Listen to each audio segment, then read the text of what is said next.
Dear Nebema Sabi, Kofi Adoma we abetena TV so abedi agro. Parodo say na wa hunu say yabaneji wo picture na oyibae. Woto onya doctor. Onye ani ho operation da na onye nurse. Ye ni so ade hunu ne say ye be ama obi a reason stress. Nso so de a wote ho ne say won so be work out say de be ya wo be ba fom. Kofi akohunu adwuma yi say nyame ye na dom na osanare a obeye biem anaso wo ba bijai. Ne so obeye biem mpo a measures be na so de gu akwam.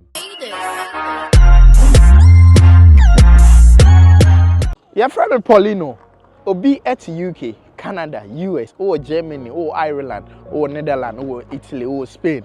That's all fan the phone say. When you sue Lemfi or phone so I don't know where you are. I'm sure they tell where you are. Lemfi now they send this guy until he is 0. I rate to be a best and be a Lemfi until he. Now any just a woman say and now hear me video. Say your first time now download the Lemfi go smartphone so Lemfi ebe chow 5% cashback. Unim so we use Poleeno promo code. That is POLEENO. Lemfi so no rate no such all the other apps. Into my catch or so you see Lemfi they are delete all the other apps. Send the become mobile money. And that's what me send a bank account. So wherever you find yourself, be a make sure it's a Poleeno. So what countries are mobile boss so now? Download the Lemfi. Now you should never send this guy. A bebo ye send the miso abuameno. Download the Lemfi or App Store and now say Play Store. Hi Poleeno Multimedia. Me that was say when you marry now work here. Me ding a Poleeno. And I say Armstrong Poleeno ade. Na mene on my Komfo Asia. Ewo land ne nsema ekwo nyina no bese mene no eka bi ye ka se obi a ne kasa mu ede otu afutu sem na menim sa Komfo mutimi tufo oh da bi ya hompo ne free ba ye o se afutu no afutu ye nananom na de ba ye na sabi kosi buro ni ma ye no ana ye nananom te wo no anu mu tufo no hwe wo de Poleeno ma me nkire wa ye nananom mu ye so smart se tete no yetimi suma akra se ona na timi suma se kotwa de bra okay o kwa o kwa no atente su atofom se oba na awe oketre we fruma ebe hunu se wo ye mbe ye o ya anse wo mu de nsem bi ehunu ayetete ye dware ye ntonyom o ma me bewu ani nyina wo boa o be se o oh enti ye nananom mpanyimfo odoma wo mu na de afutuo ebae okay ena ma na mafo no kra no ye kan bi na o ya tentasu atofo mo ba na awe a efo wafuru ma be ho eni wafuru ma pa twa kan be pa ani wo but omu kama na aye hu okay e ma na edi achi okay eti ye ho ne free buy oh of course all right I hire Poleeno like I told you no nti say o UK ha o Canada o US o Europe yati asem de or Germany or Netherlands or Italy or Spain, Ireland, Kaise ube use Lemfi or for a smartphone now. Google Play Store and answer you can say App Store or honum. Now I need to say me woman say Lemfi or the send this guy until or send me within a minute and then pakro answer can no mobile money and bank account so secure. Now we use promo code to say Poleeno. Abra you baby say referral code no. Poleeno POLEENO. Na say your first time we send £50 and I say €50. You be ma £10 and I say €10 for first time. You dey check kwa. And how US and Canada so na we use send $100 and I say $100 Canadian dollars. First time no. Now we use Poleeno na you check $20, 20 Canadian dollars and I say $20 US. Umpe we now pede to just download Lemfi na kai say Poleeno me na me catch you until we use me referral code. Oh my me dey and some bebre na social media but they actually attention pa me pese me bisa wo ho adwenkyere ne say Kofi TV oh and doma okotwa o ma fehye and nsem a ebobo fa akire ba and ra wa bekasa na to be honest me hear video no eduru ba bi no e ka de me nso e ka de ka me so because me de me ho share shoes nimbi because Poleeno Multimedia na me ni ho but ya experience bi da of course no na bia nka nyame amema enke ye bo omo ko omo say bia omo ya Komfo just because omo ko twa content me ka me team e papa J ne pa so ne wa wo just me I ko police station just my him nyame enhira ohima be rema yeboa ma bibia because any bibia na we say after no ba social media gidi o say solve bibia back door sure enti me de me ho sa hye shoe nim say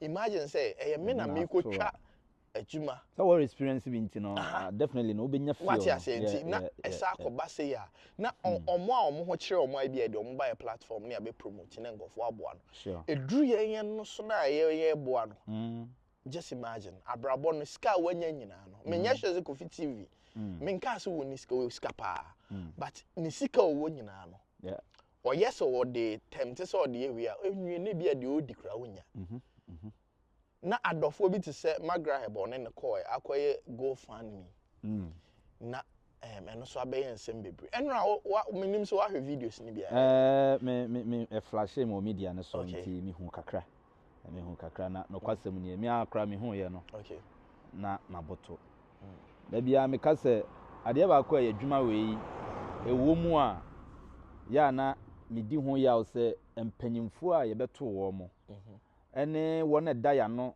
as a creative art no empanyimfo no emfa measures bi enwu kwan as an insurance form okay se nipa kwa ahuyehia mu a e be protect e betimi a protect no because the measures bi go akwan mu say o e bia adwuma na awawura mu no because ye ne ayewo industry no mu no obi ahun nsem wo ho okay like o particulars wo di information ni ade empanyimfo wo because so mama ya listed aba okay now ye mfa ne bi mu akwan mu say wo ye artist sorry and I say e bia wo twasini wo tonyom wo ye say whatever wo creative industry bia na wo twi bia na abosumi bia wo di usiese okay let's try that na yemfa ento baby say either say over call pension ana say bibi beto ahihia mu bi no ye betimi a support okay seriously ade a ato Kofi no enya de wo say nipa de agro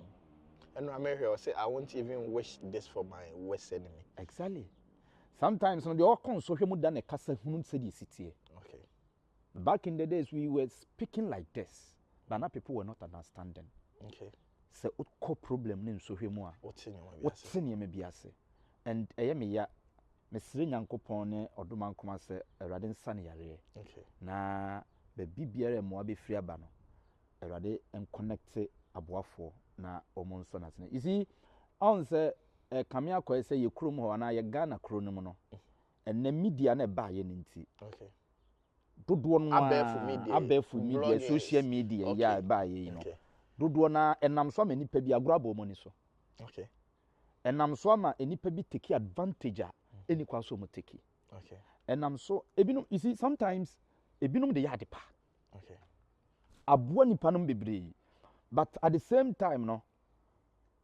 nipa no bi okay enya nwanwan so go bible kra se baby a yegu anim ase no ho ano no awrade be hye wani enti nukura nie ade na ato Kofi ni nya ade wo se ye de ebe di agoro okay sɛdeɛ ye nuanom bi enso atwe fon asiwo monim ekyerɛkyerɛ nsɛm a okay ye hwɛ dɔmaafo de nsɛm bebree ba ebi sɛ o charge obeye adwuma nsɛm bebree o onyi dɔma because ne wife can nsɛm bebree sɛ o mo de akyɛ dɔma because enye bibia ne yeska nipa no kwa him at least mo reach out on say areto e wo nipa nsɛm ana areto o nyame nsɛm na reche kyerɛ e wo nipa nsɛm nti on say bia o frɛ na no say dɔma hene kra show concern na at least ne rebe kyekye kakra nsɛm we nyina na amankofo bebree so because e den a wokɔka o hene asɛm de a ne mindful be den ebe ba be so asiw so omo so aka nsɛm bebree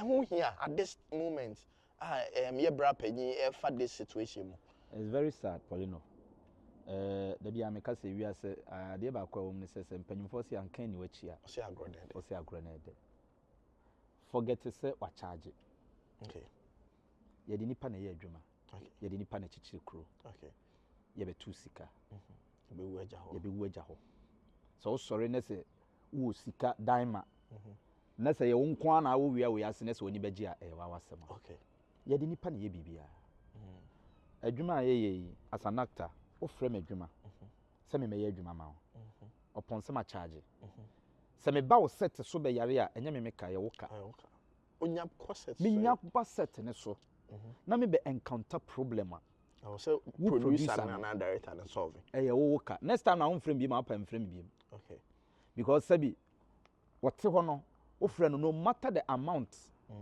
eh wunti no ba because okay the video now me person me can say more kind be I might not be too perfect with the words now you see or say a bra call ne buy say ndoma hina fa 25 years no eh that say no na one ne ho adodo no ne oyare na ne fie no na omo beye ayefohia okay nti na emane hu se opese o ma ne nkra eden ekoye adwuma na o se o se wo ba ne nti na wo se what you say o se kwan bia so o jaje o ye bia jaje o ye bia o se okoduru krom okro to aduru odi egu ne hunim ne se na be wo sika na wo dwene ho aye adwuma na o ma ne 1 billion kra ebetimi ato ne nkwa sometimes no eno na ya na ye ka se wanya nipa wo nipa do honhom tinimu a okay one ne nam kra ya okay such people no never appreciate they are always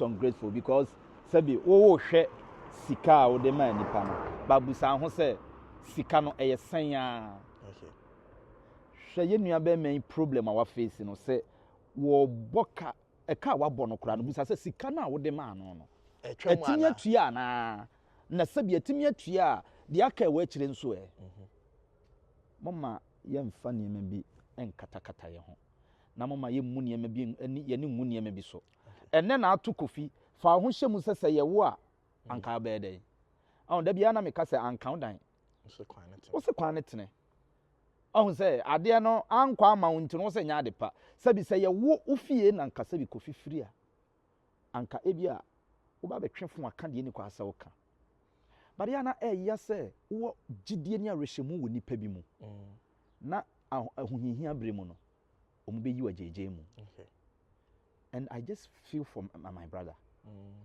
because if not for anything a rechechere akwai sabi obi a wo yare boni ana se wanya HIV na ya wako hospital ni aka kire no the advice edi kan ba ne say ya mo nchechere ne rere you get it yeah etino emana dwene enko honom automatically de Kofi akohuni adwuma yi se nyame ye na dom na osane yare a obeye biem anaso oba bijai na so obeye biem mpo a measures be na so de gu akwam because nipa kire ni nyansa okay and we cry nya for no nko like e was say the whole media no efa bibi eframe of course na me because ono na akọ and we aba enti se wo so kwa na bibi to a kai hunu se ono mpo wodin no na me pese to na twene no me pese me chese mo am wodin no ase enkofo minim se bra ye there ba bia wote on peso so obi yare a ye beba colleague me ba yare school fees hina ye ba be bom dem mo because minim se mo experiences are dem ye be bom dem mo bo ankofo wo mo neighborhood ni appointment so for because omo ye onkofo mo pɛ mo asem ti musum hu a mo pese mo appreciate of course imagine se odo a mo yi kire omo no ene mo a mo de bo omo no mo so hu koka se de bra Kofi hu akoke na mo nhyɛ da nya adofo ne arekekere sama how do you feel Poleeno because when say nancy omo be kan wa asem ya o social media they don't think about anything how you going to feel emire bi lumba e kan se me wo se me bonwuma ma amanfo aware ya so no me de me hyɛ dem ne yetwa bom Poleeno ya wo sometimes no we sit inside create comedy just for the people to be happy and to laugh yen ni so ade hunu ne say ye be yama obi a reason stress okay na dwendwene bi ye da ne so no ni refi ne ho ba wono nso so de a wote ho ne say wono nso be work out se de be ya wo be ba fom sometimes one so akoma na one so anu mu yi a anhwa wo be kan de ni kwasa wo ka because ade ne be ma sabi Kofi de ade we abetena TV so abedi agro abesiriska Afia Schwar nigga so how we see abanegi nani ana so the plaster abo ho na I mean omo ana tenase and omo aye bibi na o call professional here on the pictures kire some we no we say nipa dodo say na wa kwakohunu say yabanegi wo mo one picture na oyi bai sa picture na oyi bai no oto onya doctor onye ani hu operation da ena onye nurse. I don't know what she does. But on bia na woni Kofi wo personal issue. na asemba abura kwa issue no ne ex husband no. Yeah. Kofi TV interviews upon interviews ne. And I make no bia a personal issue. Okay. But the one no can doesn't guarantee her say obeka say bia the atu Kofi ne no kure. You want say no ye payback. Ye payback. But One no personal really issue. Necessary? And I make say an Canadian. Sometimes you know some to be we should put our differences aside. We should put every ego bia away mun tonchen. Na yen try say e be solve the ababeto ho. The on train man ho ton kra. Man ho ton uma wa be gina ne so na mre we mu a wo atete mu na wo sa ye ne sa no. No kure ne emi nua ba no. Me don pa wonim but my fa personal interest ne personal attack bi enko situation na be si nipa brabo mu mprempren wa ye de attack ne sa. Enye fine. Enye fine. Enye I'm trying and I'm just praying say erade ebeka abodofo ne aboafo akoma ne omotimi ye nyina ye be ko home bi na yakwa support ne bi na ama na nyanya because Kofi have been doing a great job. Sometimes you know asem no minim ba bi a ono kra no wote obehu na oduru ho. Okay. Me boss the Lord Father. Kofi TV there. Oben say bi asem frame or no frame or say we in the name we say that Kofi TV. Say wo mu be kono. Say ye ntokwa na be ko so asif say so mo be kono mo sheda friend say Kofi ye be kono. Enti no we be ready no. Ntokwa na ko so na no ogina. No ogina ho bi. Wa bo a lot. Wa lot minim say suma bi a me de ma no na maboa ne pen. O aba me ho pen. Sir. Oh Kofi say me na me ma ne tumi. Me na me boa no. Ona o hit it. Answer ene no. Me na me hit na say na no me pese me kire nsem. Me na me hit no. Say na yire on say na na hima. Okay. On say collaborate. On say hima bia wo ne Komfo. Okay. It you only o hima ne Komfo. Oh, me na me yi ne ma me na. Asem me na be ka kire na yire ne say oba obetimi agina ne kunachi. Eno na me ne my wife. Yeah. Yeah. Na asem a omo kan ye ne say bema no contribution na on ne yere no like how omo tie no ene bema oba nya saa akoma no ama o ades ema bebre beko ana meboa of course but akoma wanya o hwe no anopa na Kofi pese obo na basokra na yere mpese obekasa na onu so wie no ode yaw ekasa ese ode oye wonyame oso chen sa nyame mi mo de mo ho ato omo so na ye de ni nyame akasa se onfa nchew na one do ma hene na ekasa asem be na be ka kire na ere no Nana Hima have been a great woman. Okay. Since America Krania me follow woman no. She has been very supportive to Kofi because they be a me kase be ma umpeja on kranko metimi akase 80% oba on enete and se ukofa anase ukushia oba aboafo a doko enema e be break am me I believe say nyame nhihye mu no e bi mpo na nyame nim se bre bi beba ma nso hwe we beto Kofi na obehia oba oyo oboafo betimi agina at that time. Okay.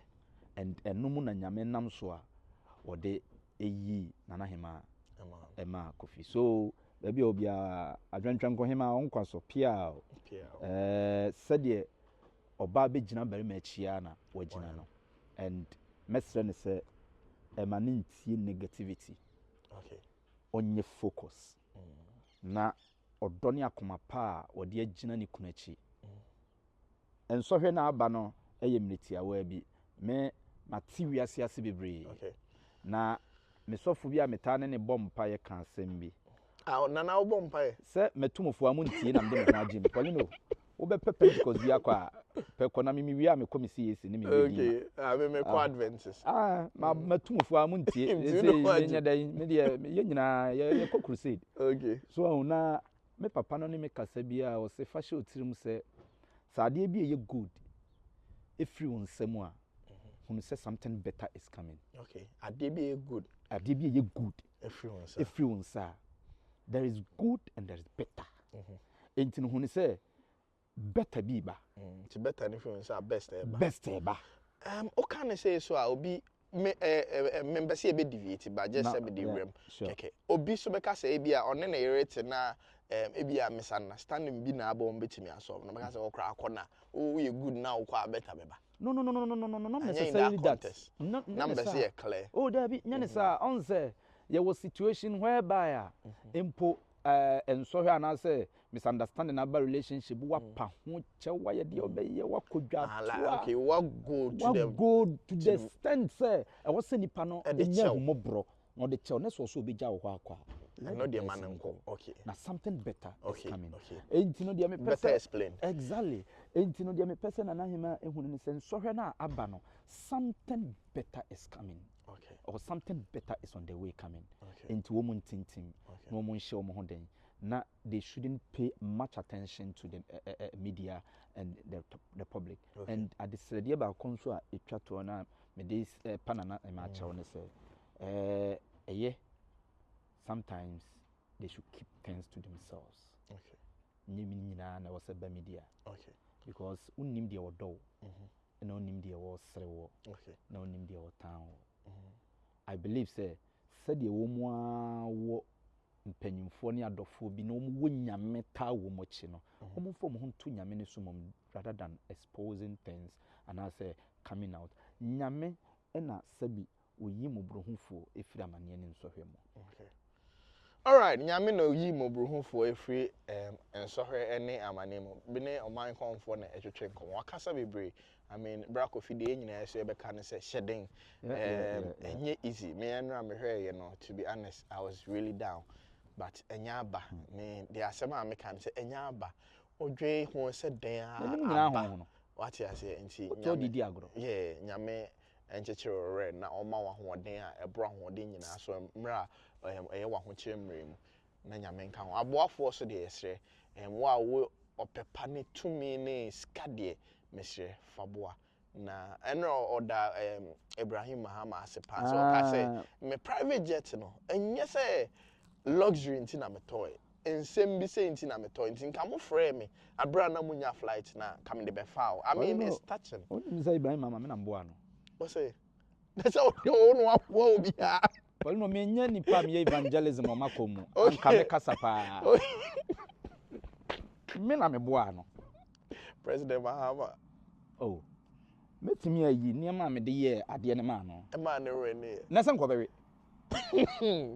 Me na me boa no. Poleeno, ma boa ma ye niam ankasa. Poleeno amanfo sie na ntwie. Na wo chama na kele Rabi. Rabi, unim se. Daddy Pia. Daddy onkwaso, me ho ye. Daddy Pia. Daddy Vajo Boko. Avenga. Yeah, daddy. Pia. Ono so na wana na. Me wo na motia Kevin.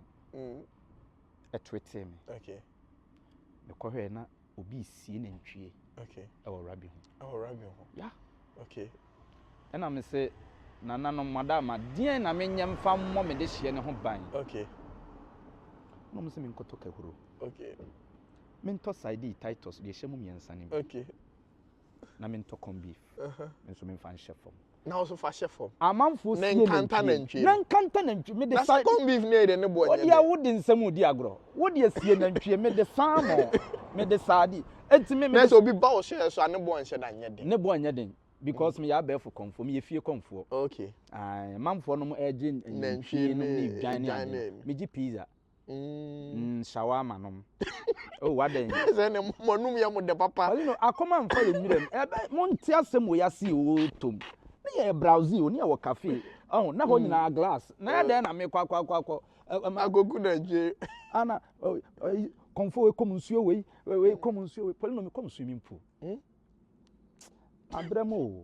Na the Lord Father so. Father there. Say na o UK na sa US ana. Say the Lord. Me ho no man no ofre me no say. The guitar na me say ohene. O say UK heading. Na o person koko US.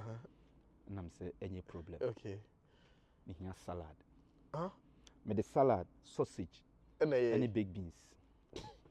And ma me On some quancherefo, Mumra, Mudia Mumra, O Mumra.